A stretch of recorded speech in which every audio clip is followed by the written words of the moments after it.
OLA তামশি feel আরদি মারহা, কখনোই তুমি পৃথিবীতে অহংকার নিয়ে চলাফেরা করবে না। তোমার চলার গতি, তোমার দৃষ্টি, তোমার মানে চলার ভঙ্গি, এর মধ্যে যেন কখনোই অহংকার প্রকাশ না পায়। তুমি অহংকার করবে না। ইন্নাকা লান তাখরিকাল আরদা, তুমি পৃথিবীকে বিদীর্ণ করতে পারবে না, তুমি পৃথিবীকে ফাটাতে পারবে না। ওলান তাবলুগাল জিবালা তুলা, এবং তুমি পাহাড় সম লম্বাও হতে পারবে না। কাজে তুমি অহংকার করো কেন? কি অহংকার করা তোমার আছে বলো? তুমি এক ফোঁটা শুক্রবিন্দু থেকে তোমার সৃষ্টি হয়েছে, কাজে তোমার অহংকারের কথা কী আছে? তুমি গোলাম, তুমি বিচারের সম্মুখীন হবে, প্রত্যেকটা কথা কাজের তোমার জবাবদিহিতার সামনে রয়েছে। কাজে তুমি সেই চিন্তা করো, তুমি অহংকার করো কোন ভরসায়?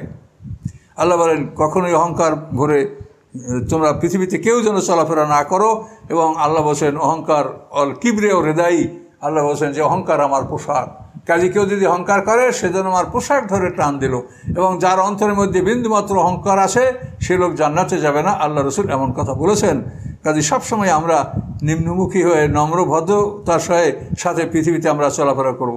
পৃথিবীতে জোরে পা মারবো না, মনে হয় যেন পৃথিবী ফাটাই ফেলবো, শক্তি বল, এরকম যেন অবস্থা আমাদের না হয়। আমরা নম্রতা সহকারে ধীরে ধীরে আমরা চলাফেরা করব এবং কোনো ক্ষেত্রেই যেন অহংকার প্রকাশ না পায়, অন্তরেও না এবং বাহ্যিকভাবেও না। পোশাকের ক্ষেত্রেও যেন অহংকারী পোশাক আমরা না পরি। পোশাক সৌন্দর্য বন্দর করবে, সতর ঢাকবে, কিন্তু অহংকারী পোশাকও আছে, এই অহংকারী পোশাক যেন আমরা না পরি। কুল্লু জালিকা কানা সাইয়্যিন্দা রব্বিকা মাকরুহা, এই সব কিছু যা বলা হলো, এ অপরাধগুলি আল্লাহর কাছে সবই অপছন্দনীয়। যে বিষয়গুলি মানা করা হলো, জেনা, অহংকার, দাম্ভিকতা, এই যা কিছু পরে বলা হলো, এতিমের মাল ভক্ষণ করা, তারপরে সন্তান হত্যা করা, এই যতগুলি বিষয় বলা হলো, কুল্লুন, আল্লাহ বলে এই সব বিষয়গুলির অনিষ্টতা বা খারাপই এটা আল্লাহর কাছে অপছন্দনীয়। এই সমস্ত খারাপ বস্তুগুলির বিষয়, এর অপরাধ, এর পাপ, এটা আল্লাহর কাছে খুবই অপছন্দনীয়। জালিকা মিম্মা ওহা ইলাইকা রব্বুকা মিনাল হিকমাত, আল্লাহ বলে হে রাসূল, এই যা আপনাকে বুঝে বলা হলো এই সূরার মাধ্যমে, ওয়াকাদা রব্বুকা থেকে এই পর্যন্ত, জালিকা এগুলি সব মিম্মা ওহা ইলাইকা, উহা হতেই যা আপনার কাছে ওহির মাধ্যমে পাঠানো হয়েছে। এগুলি কোনো বানানো কথা না, আপনার নিজের কথা না, এটা ওহির মাধ্যমে আপনাকে এই কথাগুলি জানিয়ে দেওয়া হয়েছে। মিনাল হেকমতে, এগুলি হেকমত মানে চূড়ান্ত জ্ঞান। হেকমত শব্দটা তো এলেমের চাইতে বেশি জ্ঞান। এলেম হলো নলেজ, হেকমত হলো উইজডম, চূড়ান্ত জ্ঞান। এগুলো হচ্ছে চূড়ান্ত জ্ঞান, নির্ভুল জ্ঞান, প্রতিষ্ঠিত জ্ঞান। এই জ্ঞানের মধ্যে কোনো সন্দেহ নাই, সন্দেহাতীত জ্ঞান। এই জ্ঞান আপনাকে ওহির মাধ্যমে দান করা হয়েছে। ওয়ালা তাজাল মাল্লা ইলাহান আখার, আল্লাহর সাথে অন্য কোনো ইলাহ সাব্যস্ত যেন না করা হয়। রাসূলকে বলেছেন উদ্দেশ্য সমস্ত মানব জাতি, যে আল্লাহর সাথে কোনো যেন ইলাহ নির্বাচন না করে। মুশরিকরা বলে হ্যাঁ এগুলি আল্লাহ আমাদেরকে দেয়, তা আমাদের দেবদেবীরা দোয়া করে বলেই আল্লাহ দেয়, নাউযুবিল্লাহ। তারপরেও তারা এই শিরক তারা ছাড়বে না। তারা হজের সময়ও লব্বাইকা আল্লাহুম্মা লব্বাইকা লা শারীকা লাকা লব্বাইকা এটা বলে, বলার পরে ইল্লা শারীকান হুয়া লাকা, হ্যাঁ আল্লাহ আপনার একজন শরীক তো আছেই, সেই শরীকের মালিকও আপনি, তামলিকু আমামালাকা, সেই শরীকেরও আপনি মালিক, ওরা কিছুর মালিক না, তারপরও শরীক একজন আছে। এই যে শরীক, আল্লাহর সাথে শরীক অংশীদার সাব্যস্ত করা, এটা কাফেরদের একেবারে মজ্জাগত স্বভাব ছিল। এই জন্য আল্লাহ বলছেন খবরদার, আল্লাহর সাথে তোমরা কোনো ইলাহ মনোনীত করবে না। যদি করো ফাতুল কাফি জাহান্নামা, তাহলে তোমাদেরকে জাহান্নামে নিক্ষেপ করা হবে। মালুমাম মাধুরা, সেখানে হবে তোমরা অভিশপ্ত এবং সেখানে হবে তোমরা ধিক্কৃত। তোমরা সেখানে কারো সাহায্য পাবে না, তোমাদের ডাকে কেউ সাড়া দিবে না। এমন অবস্থা যেন তোমরা, এমন অবস্থায় তোমরা উপনীত না হও। এরপরে আল্লাহ অন্য প্রসঙ্গ বলছেন, আফা আসফাকুম রব্বুকুম বানিনা অত্যাকাদা মিনাল মালাইকাতি ইনাসা, আল্লাহ তাআলা তোমাদেরকে পুত্র সন্তান দিয়ে সম্মানিত করেছে আর নিজে কি ফেরেশতা গণকে কন্যা সন্তান হিসেবে গ্রহণ করেছে। আরবের এক শ্রেণীর লোকেরা বলতে আল মালাইকাতু বানাতুল্লাহ, এই ফেরেশতারা আল্লাহর কন্যা, আর ওরা নিজেরা পুত্র সন্তানের মাধ্যমে নিজেদেরকে সম্মানিত মনে করত আর কন্যা সন্তানের অধিকারীদেরকে অপমানিত মনে করত। তাই আল্লাহ বলছেন যে আল্লাহ তাআলা তোমাদেরকে পুত্র সন্তান দিয়ে সম্মানিত করেছেন আর নিজে ফেরেশতাদেরকে কন্যা সন্তান হিসেবে গ্রহণ করেছে আল্লাহ তাআলা।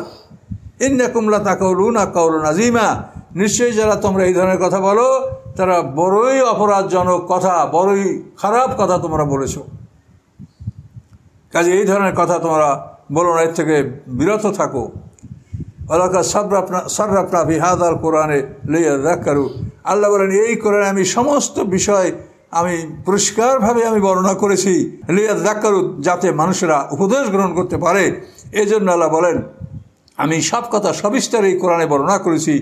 কিন্তু ওমা ইয়াজিদুহুম ইল্লা নুফুরা, তারা শুধু কোরআন থেকে দূরে সরে, কোরআন থেকে পালায়।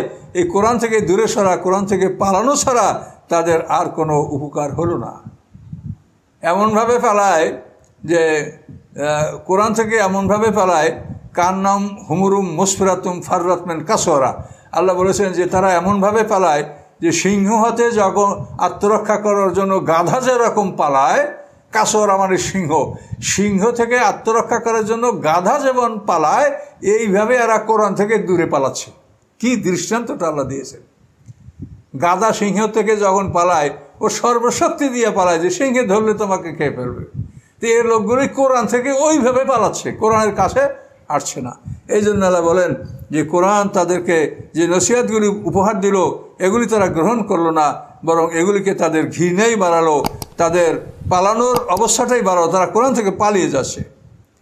কুল, আপনি বলেন লাউকানা মাহু ইলাহ আলিহাতুন, আল্লাহর সাথে যদি তারও অংশীদার কোনো মাবুদ থাকতো, কামাইয়া কুলুন, যেভাবে ওই মুশরিকরা বলছে, ওরা যেভাবে বলছে যে আল্লাহর শরীক আছে, অংশীদার আছে, যদি থাকতো এজা লাবতাগাও ইলা দিল আরশে সাবিলা, তাহলে আরশের মালিকের কাছে যাওয়ার জন্য তারা রাস্তা ধরে আরশের মালিকের কাছে যাওয়ার জন্য তারা পথ অনুসন্ধান করত, যে আমরা আরশের মালিকের কাছে যাব, সেখানে গিয়ে আমাদের দাবি উত্থাপন করব, আমাদের অংশ আরশের মালিকের থেকে আমরা ভাগ করে নেব।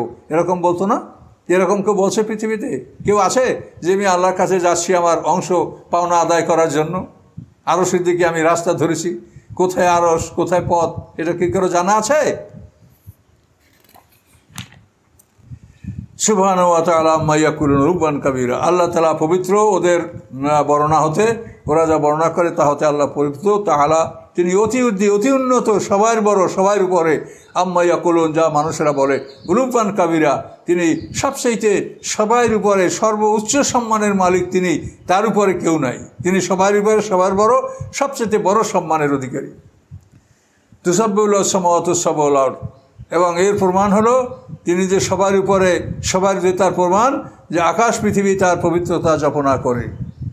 সাত আকাশ, সাত জমিন, সপ্ত আকাশ, সপ্ত জমিন আল্লাহর প্রশংসা যাপনা করে।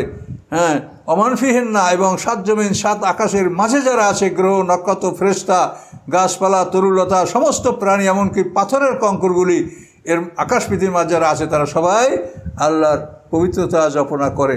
ওয়াম্মিন শাইইন ইল্লা ইউসাব্বিহু, এমন কোনো বস্তু নাই বরং যা আছে সবাই আল্লাহর পবিত্রতা যাপনা করে। ওয়ালাকিন লা তাফকাহুনা তাসবিহাহুম, কিন্তু তোমরা তাদের তসবিহগুলি তোমরা বুঝতে পারো না। ইন্নাহু কানা হালিমান গাফুরা, নিশ্চয়ই আল্লাহ তাআলা অতি বর্দবার, মানে অতি সহনশীল এবং ক্ষমাশীল। তোমাদেরকে তিনি সাথে সাথে শাস্তি দেন না, শাস্তি বিলম্ব করেন যাতে তোমরা তওবা করার সুযোগ পাও। এই জন্য তাকে হালিম বলা হয়েছে, অতিশয় ধৈর্যশীল, পেশেন্ট, অতিশয় ধৈর্যশীল এবং ক্ষমাশীল। কাজে এই আয়াতের ব্যাখ্যায় আমরা আর কি বলবো? আকাশ পৃথিবীর মাঝে সমস্ত পাথরের নুড়িগুলি, গাছের পাতাগুলি, প্রত্যেকটা কাঁটা। তো আল্লাহ তাআলা একটা কথা ব্যতিক্রম করেছেন, ইন্না আনকারাল আসওয়াতি সাউতুল হামির, সূরা লোকমানে আল্লাহ বলেছেন যে আল্লাহর কাছে অপছন্দনীয় আওয়াজ হচ্ছে গাধার ডাক। তো এখানে তাফসীর কাকরা বলেন যে গাধার ডাক ছাড়া পৃথিবীর সমস্ত প্রাণী যে যেভাবেই আওয়াজ করে, এমনকি বজ্রধ্বনিও, এটা আল্লাহর ইবাদত, আল্লাহর প্রশংসা করে সবাই।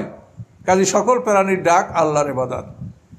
শুধুমাত্র গাধার আওয়াজকে আল্লাহ ইবাদত থেকে মানে ইস্তেসনা করেছেন, মানে এটাকে ব্যতিক্রম করেছেন, এটা ছাড়া সব প্রাণী।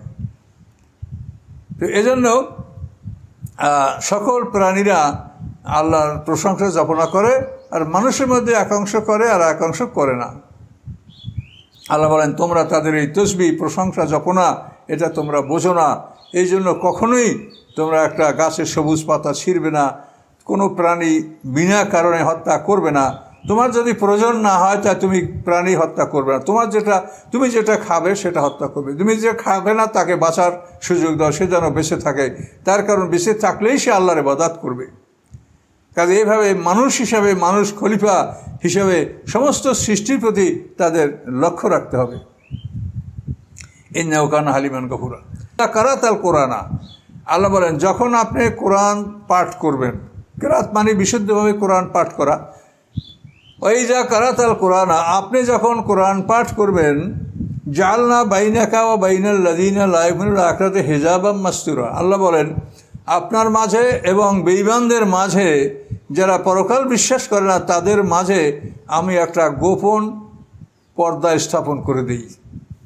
অর্থাৎ বেঈমানরা আপনার এই কোরআন শুনলেও তারা হৃদয়ঙ্গম করতে পারবে না, এর থেকে বুঝতে পারবে না, হেদায়েত গ্রহণ করতে পারবে। এটা আল্লাহ তাআলা যাদের অভিশাপ করেছেন, লানাত করেছেন, তাদের ব্যাপারেই আল্লাহ তাআলা এই ঘোষণা দিয়েছেন যে যাদেরকে একবার, 10 বার, 100 বার বোঝানোর পরে কুফরিকেই তারা মেনে নিয়েছে এবং বুঝে শুনে তারা আল্লাহ রসুলের সাথে শত্রুতা করছে, এই ধরনের কাফেরদের ব্যাপারে আল্লাহ এই ঘোষণা করেছেন যে এই বেঈমান যারা পরকালে বিশ্বাস করেন। আরবের মুশরিকরাই তারা আল্লাহর ব্যাপারে অন্য সব কিছু বিশ্বাস করতো, খালি পরকাল বিশ্বাস করতো না। এই জন্য আল্লাহ বলেন যে যারা পরকালের প্রতি বিশ্বাস রাখে না, আপনি যখন কোরআন পাঠ করেন আপনার মাঝে, তাদের মাঝে আমি একটা গোপন পর্দা, একটা প্রতিবন্ধক আমি স্থাপন করে দিই, যার ফলে এই কেরাতের অ্যাকশনটা তাদের কানে, হৃদয়, অন্তরে তাদের আসে না। গোপন পর্দা, অন্নাল্লাহ ইয়াহুলু বাইনাল মারি ওয়া কলবি, যেটা আগে আল্লাহ বলছেন যে মানুষের দেহ বা মন এর মধ্যে আল্লাহ অন্তরায় হন, আল্লাহ বাধা হয়ে থাকেন, যে মুমিনের মধ্যে খারাপ ঢুকতে দেয় না আর কাফের মধ্যে আল্লাহ তাআলা ভালো প্রবেশ করতে দেয় না। ও জাআলনা আলা কুলুবিহিম আকিন্না, এবং তাদের অন্তরের পরে আমি একটা লিড, একটা ঢাকনা স্থাপন করে দিয়েছি, আইয়াফকাহুহু, যাতে ওরা এই কোরআন বুঝতে না পারে। ওয়া ফি আযানিহিম ওয়াকরা, এবং তাদের কানে আমি একটা বন্ধাত্ব চাপিয়ে দিয়েছি, মানে বধিরতা আমি চাপিয়ে দিয়েছি, কানে বধিরতা, যার ফলে কানের গভীরে কর্ণকুহরে এই আয়াত তাদের প্রবেশ করে না এবং তার থেকে তারা হেদায়েত গ্রহণ করতে পারে না। ওয়াইজা যাকাতা রাব্বাকা ফিল কোরআনে ওয়াহদাহু, এবং যখন আপনি আপনার রবকে এক রব বলে কোরআনে আপনি স্মরণ করেন, ওয়াল্লাহ ওয়ালা আদবার নুফুরা, তখন তারা ঘৃণা সূত্রে চলে যায়। কি মুহাম্মদ সাল্লাল্লাহু আলাইহি ওয়াসাল্লাম আমাদের সব মাবুদদেরকে বাদ দিয়ে এক আল্লাহর ইবাদত করব? এটা আমরা কখনোই করব না। এভাবে তারা ঘৃণা ভরে আপনার নিকট থেকে ফিরে যায়। আল্লাহ বলেন নাহনু আ'লামু বিমা ইয়াসতামিউনা বিহি, আল্লাহ বলেন আমি জানি যখন ওরা কোরআন শোনে তখন কি শোনে। এই ইয়াসতামিউনা ইলাইকা, যখন আপনার কাছে ওরা কান পেতে শোনে তখন কি শোনে, আল্লাহ বলেন এটা আমি জানি। এটা নিয়ে তারা সমালোচনা করবে, অন্যদের কাছে বলবে, মুনাফিকদের কাছে বলবে, তিরস্কার করবে, এই উদ্দেশ্যেই তারা শোনে। আল্লাহ বলেন যখন শোনে তো কী উদ্দেশ্যে শোনে আমি জানি। ওয়াইজুবুন নাজওয়া, এবং যখন তারা পরামর্শ করে, গোপন মজলিসে একত্রিত হয়, তখন তারা কি পরামর্শ করে আল্লাহ বলেন আমি এটা ভালো জানি। ইয ইয়াকুলু যালিমুনা, এবং যখন জালেমরা এই উক্তিগুলি করে, তাত্তাবিউনা ইল্লা রাজুলাম মাসহুরা, নিশ্চয়ই তোমরা একটা জাদুগ্রস্ত মানুষকে অনুসরণ করছো, এই লোকটা জাদুতে ভরা, জাদুতে পরিপূর্ণ, এই জাদুগ্রস্ত লোকটাকে তোমরা স্মরণ করছো। এইভাবে তারা গোপন বৈঠক করে পরামর্শ করে মুহাম্মদ সাল্লামকে সবাই মিলে জাদুকর বলবে, এই সিদ্ধান্ত তারা গ্রহণ করছে। উনজুর, আল্লাহ বলেন দেখো, কাইফা দরাবু লাকাল আমসাল, কীভাবে আল্লাহর উদ্দেশ্যে তারা দৃষ্টান্ত উপস্থাপন করছে। আল্লাহর উদ্দেশ্যে তারা দৃষ্টান্ত উপস্থাপন করছে কীভাবে, যে আল্লাহ একা নয়, একা আল্লাহ হতে পারে না, একা আল্লাহ আমাদের কথা সবাই শুনতে পারে না। ফাদাল্লু, আল্লাহ বলেন তারা বিপদগামী হলো। ফালা ইয়াস্তাতিউনা সাবিলা, তারা সরল পথে প্রবেশ করার ক্ষমতা হারিয়েছে। মানে এই জন্যই যে আল্লাহ অসন্তোষে তাদেরকে লানাত করে দিয়েছেন, এই জন্য তারা সরল পথ লাভ করার মানে ক্ষমতা তারা হারিয়েছে। অকালু, এবং এই লোকগুলি বলে আয়েজা কুন্না এজামান, যখন আমাদের গোষ্ঠীগুলি হাড্ডি থেকে পৃথক হয়ে যাবে, আমার হাড্ডিতে পরিণত হব, রুফাতান, এবং আমাদের হাড্ডিগুলি যখন চূর্ণ বিচূর্ণ হয়ে যাবে, আইনাল্লাহ মাবাসুনা খালকান জাদিদা, এরপরেও কি আমরা নূতন করে সৃষ্টি হব?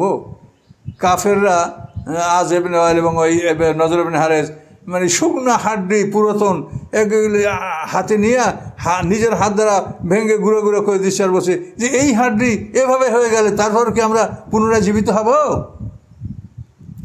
আল্লাহ বলেন রাগ করে, কুনু হিজারাতান হাদিদা, তোমরা পাথর হয়ে যাও, লোহা হয়ে যাও, যেগুলি ধ্বংস হবে না। পাথর হও, লোহা হও, লোহায় পরিণত হও, পারবে তোমরা? আউখাল কাম মেম্মা ইয়াকবুরু বিশুদ্দিকুম, অথবা এমন সৃষ্টিতে রূপান্তরিত হও তোমাদের অন্তরে যেটাকে বড় তোমরা ভাবো। তোমরা কোন সৃষ্টিতে বড় মনে করো, সেই সৃষ্টিতে তোমরা রূপান্তরিত হও। ফেরেশতা হও না জিন হও না কোনটা হবে বলো, তোমাদের অন্তরে কোন সৃষ্টিটা খুব বড় মনে হচ্ছে? হাতি, গন্ডার না তিমি না কি, কোনটা? যে সৃষ্টি তোমাদের কাছে মনের কাছে খুব বড় মনে হয়, তো এইরকম একটা সৃষ্টিতে রূপান্তরিত হতে পারো? যা আসো তাই আসো, বরং ওর থেকে আস্তে আস্তে সংকীর্ণতা আসবে, শক্তি কমে যাবে, শিশুর মতো হয়ে যাবে বার্ধক্যে উপনীত হলে। এই জন্য আর বলছেন এগুলো ধমক, তাদেরকে উপহাস এবং তাদেরকে অপরক করার জন্য আল্লাহ তাআলা এই কথাগুলি বলেছেন যে তোমাদের অন্তরে যে সৃষ্টিগুলি বড় মনে হয় সেই রকম সৃষ্টিতে রূপান্তরিত হও। ফাসাইয়াকুলুনা মা ইউইদুনা, অচিরেই তারা বলবে যে আমাদেরকে কে ফিরিয়ে নিয়ে আসবে? এইরকম হাড্ডি আমাদের ভেঙে ঘুরে ঘুরে হয়ে গেছে, কে আমাদেরকে ফিরে আনবে? কুল, আপনি তাদেরকে এতটুকু বলেন, আল্লাযী ফাতারাকুম আউয়ালা মাররা, যে আল্লাহ তোমাদেরকে প্রথমবার সৃষ্টি করেছে সেই তোমাদেরকে দ্বিতীয়বার সৃষ্টি করবে। প্রথমবার তোমরা কিভাবে আসলে পৃথিবীতে বলো? তোমরা নিজের চেষ্টায় আসছো? তোমাদের কে বানিয়েছে? কিভাবে তোমরা পৃথিবীতে আসলে?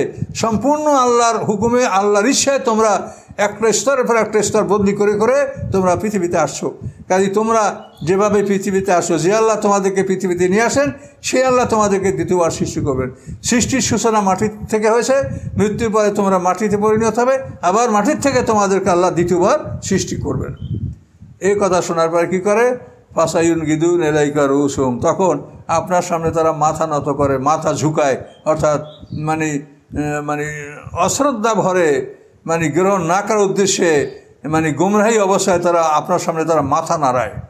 হ্যাঁ, রুসাহুম, এবং মাথা নাড়িয়ে তারা বলে ইয়াকুলুনা মাতা হুয়া, তো আমাদেরকে পুনরায় তোলা হবে তো কবে হবে, কখন? আল্লাহ বলেন আপনি বলে দেন আশা ইয়াকুনা করিবা, সম্ভবত নিকটতম সময়ের মধ্যেই তোমাদেরকে তোলা হবে, খুব বেশি সময় নাই। মুহাম্মদ সাল্লাল্লাহু আলাইহি ওয়াসাল্লাম শেষ পয়গম্বর, তার সময়টা পার হলেই, পৃথিবীতে সমস্ত মানুষের পরীক্ষা সমাপ্ত হলেই তোমাদেরকে ধ্বংস করে তোমাদেরকে হাসরের ময়দানে তোলা হবে, এবং হয়তোবা অতি শীঘ্রই তোমাদের এই পুনরুত্থান সংঘটিত হবে। আল্লাহ বলেন যে আপনি বলে দেন যে সম্ভবত নিকটতম সময়ের মধ্যে এটা অনুষ্ঠিত হবে। ইয়াউমা ইয়াদুকুম, সেদিন তোমাদেরকে ডাকা হবে, ফাতাস্তাজিবুনা বিহামদি, সেই দিন তোমরা আল্লাহর প্রশংসা করতে করতে ডাকে সাড়া দিবে। ইসরাফিলের সিংহের মাধ্যমে যখন তোমাদেরকে কল করা হবে, তোমাদেরকে ডাকা হবে, একত্রিত দিয়ে বলা হবে, তখন তোমরা সবাই আল্লাহর প্রশংসা করতে করতে মাঠে উঠবে। তোমরা বলবে সুবহানাকা ওয়া বিহামদিকা, সুবহানাকা ওয়া বিহামদিকা, এই কথাটা সকলের মুখে থাকবে। ও তাজুন্নুনা ইল্লা বিস্তুম ইল্লা কালিলা, এবং তোমরা ধারণা করবে যে আমরা খুব সামান্য সময় পৃথিবীতে ছিলাম। সমস্ত কাফেরের মুখে আল্লাহর প্রশংসা থাকবে। এই আল্লাহর প্রশংসা কাফের মোমেন সবাই এই ফাতাস্তাজিবুনা বিহামদি, এই আয়াতের ব্যাখ্যা এই কথাই বলা হয়েছে যে আল্লাহর প্রশংসা সুবহানাকা ওয়া বিহামদিকা, সুবহানাকা ওয়া বিহামদিকা, এইটা বলতে বলতে সব হাসরের ময়দানে উপস্থিত হবে।